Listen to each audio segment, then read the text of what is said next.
जय श्री माता जी। आप सभी को मेरा हार्दिक प्रणाम। मुझसे एक भाई ने पूछा है कि जब भी मैं ध्यान करने बैठता हूँ तो मेरी जो बायां अंगूठा है या अंगूठे का जो हिस्सा है दोनों उंगलियों का वो कांपने सा लगता है, कभी कभी ये तर्जनी मेरी कांपने सी लगती है। तो इसका क्या अर्थ है? हम सहयोगी इस बात को अच्छी तरह से जानते हैं कि हमारे शरीर के जो 7 चक्र होते हैं वह हमारे हथेलियों में भी डिनोट किए गए हैं।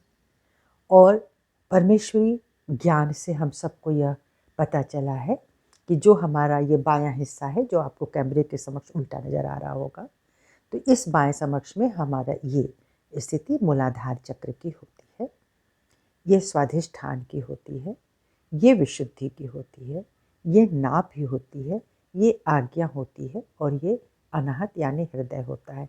तो जब भी हम ध्यान में बैठते हैं, अगर ये बाईं नाड़ी में कहीं भी पकड़ होती है हमारे शरीर के इस पूरे लेफ्ट सिंपैथेटिक नर्वस सिस्टम में यानी ईड़ा नाड़ी में, जो कि बाईं तरफ से चलती है और दाईं तरफ जाके मस्तिष्क में समाप्त होती है, उसमें यदि हम ध्यान करते समय श्री माता जी के समक्ष ही हमको ये पता चलता है। ध्यान में जब हम सहस्त्रार में हो जाते हैं, हमारी कुंडलिनी माँ सहस्त्रार में स्थित होती हैं या मेरे हृदय में स्थित हो जाती हैं, तो वो बताने लगती हैं जो सेंट्रल नर्वस सिस्टम का जो ज्ञान है माँ कुंडलिनी के कारण वह हमारे पेरीफेरी पर उतरता है और पेरीफेरी पर उतरकर वो हमारी उंगलियों में आकर के यह बता सकती हैं कि हमारे किस चक्र में खराबी है, यानी किस एनर्जी सेंटर्स में प्रॉब्लम आई है, और उस एनर्जी सेंटर से हम लोग अपने अपने ऑर्गन को रिलेट करते हैं। तो अब जब आपका अगर बायां स्वादिष्ठान कांप रहा है, इसका मतलब है कि इस बाएं स्वादिष्ठान में बिल्कुल एनर्जी नहीं है और वो कपकपा रहा है, वह बाधित है, उसमें पकड़ है।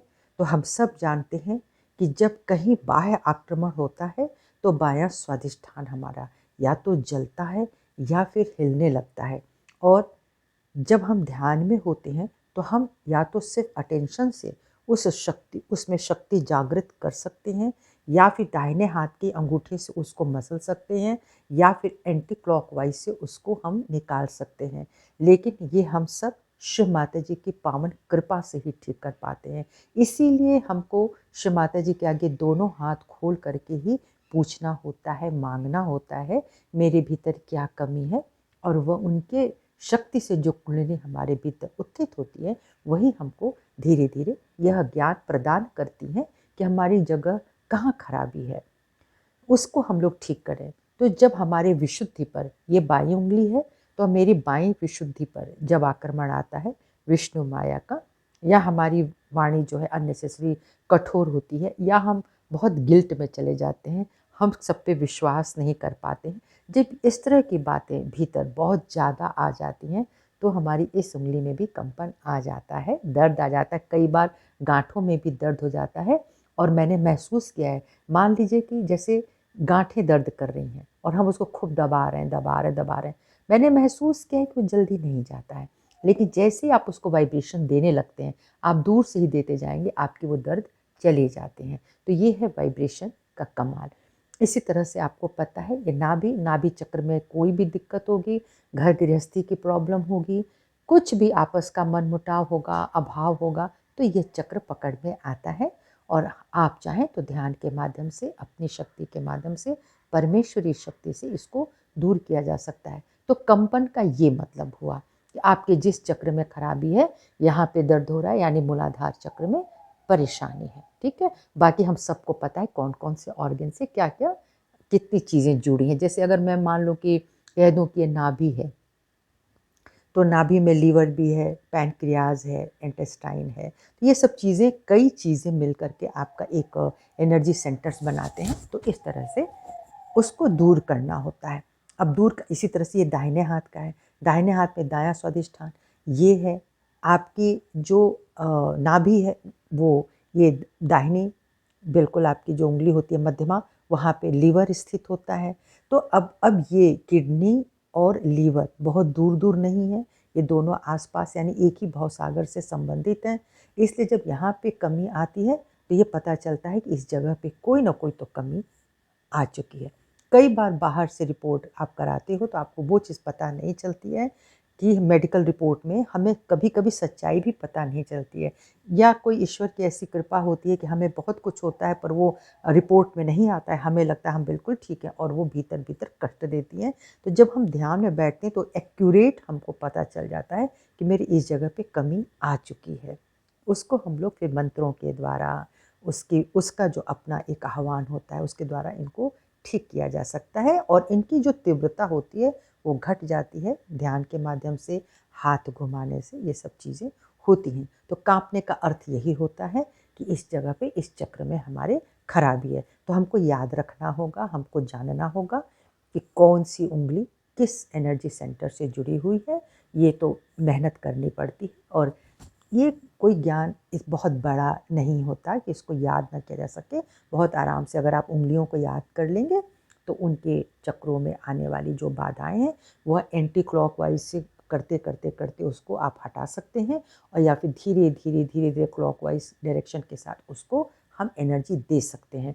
इसी तरह से जैसे अब हथेली में कहीं बहुत गर्म आ रहा है और कहीं बहुत ठंडा आ रहा है, तो ज़ाहिर है कि जो गर्म है उसको आवश्यकता है एनर्जी की, ठीक है? तो जो जहाँ से ठंडक आ रही है उस हथेली को हम उसके ऊपर रख सकते हैं, ये वाइस वर्सा हो सकती है। तो ये है हमारी पूरी नाड़ी में अगर कहीं कोई गर्मी आ रही है, कोई हीट है, कोई बाधा है, तो उसको हम लोग दूसरे नाड़ी की शक्ति से उसको ठीक कर सकते हैं।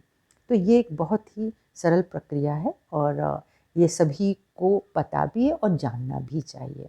तो ये थी बहुत बहुत छोटा-सा ये उपाय, और मैं इसमें एक चीज़ जोड़ती हूँ कि एक बार मैं मुक्तानंद जी की किताब पढ़ रही थी, और जब मैं छोटी थी तो ये सहजानंद जी की, मुक्तानंद जी, नित्यानंद जी, इन लोगों की बुक्स हमारे घर में आती थी, और ये तपस्वी थे। तो मुझे भी बहुत अच्छा लगता था। मैं ऋषियों संतों के बारे में पढ़ने के लिए बहुत ही उत्सुक रहती थी, और उनकी बहुत सारी बातें हृदय में घर कर जाती थी कि किस प्रकार से लोग इतने ऊँचे बने, और बहुत सोशल नहीं थे ये लोग, बहुत ज़्यादा कोई बाह्य एक्टिविटी नहीं करते थे। ये अपने अंदर उतर कर के एक जगह जा कर के बैठते थे। तो उसमें मुझे एक छोटी-सी घटना याद है कि नित्यानंद जी की जो एक शिष्या थीं, वो ध्यान कर रही थीं, और कहीं आश्रम में वो बैठी हुई थीं, वो ध्यान में रत थीं। अचानक उनको ऐसा लगा कि उनके मध्यमा में बहुत तेज चुभन हुई, और वो दौड़ करके गुरुजी के पास गईं। बोले, गुरुदेव, मुझे यहाँ पे ऐसा लगा जैसे किसी सर्प ने दंश कर लिया, यानी डस लिया है। तो उन्होंने बहुत प्रसन्न होकर कहा कि तुम्हें तो बोध हो गया, तुम्हारा कल्याण हो गया, तुम्हारी स्थिति बदल गई, तुम्हें ये बोध हो गया कि मेरी उँगली पर ध्यान करते समय सर्पदंश आया, तब तक मैं नहीं समझी थी। मुझे इसका बिल्कुल आभास नहीं था कि इसके कहने का क्या अर्थ होता है। जब मैंने स्वयं सहज योग में पदार्पण किया और ध्यान में बैठी, कहीं किसी उँगली में चुभन आई, मुझे सहसा उनकी बात याद आ गई कि मेरी इस उँगली में चुभन सी हो रही है। इसका मतलब है सहज योग में परम पूजनीय श्री माता जी की कृपा से हमें ये बता दिया गया था, जिस उँगली में चुभन होगी अर्थात वह शरीर के भीतर उस ऑर्गन में कहीं न कहीं कोई तकलीफ आ गई है। अब आप उसको मंत्रों के द्वारा, वाइब्रेशन के द्वारा जो ऊर्जा आ रही है, उससे दूर किया जा सकता है। मैं बहुत हैरान रह गई कि उनकी सिर्फ एक उँगली हुई, उन्होंने कहा ये परमात्मा दर्शन है। आज हम सब लोग अपने समूचे शरीर में, समूचे हथेली में इसका अनुभव कर सकते हैं, जहाँ-जहाँ खराबी होती है। तो आपको माँ ने कहाँ से कहाँ पहुँचा दिया। तो ये एक बहुत बड़ी कृपा है, और हम अगर अपने ध्यान में अपनी जगह पे अवस्थित हैं, बैठे हैं, और बहुत बाह्य मतलब नहीं है, ये सारी माया है, चलती ही रहेगी। तो हमें अपने भीतर उतर के थोड़ी देर ज़रूर बैठना चाहिए। यही बैठने का अभ्यास है और यही ध्यान है, और ये जैसे ही एकाकारिता बन जाती है, ये चुभन चुभन आ जाना बिल्कुल बुरी बात नहीं है, पर चुभन का दूर हो जाना बहुत सुंदर बात है। यही शक्ति है जो श्री माता जी ने हम सबको प्रदान की है। जय श्री माता जी।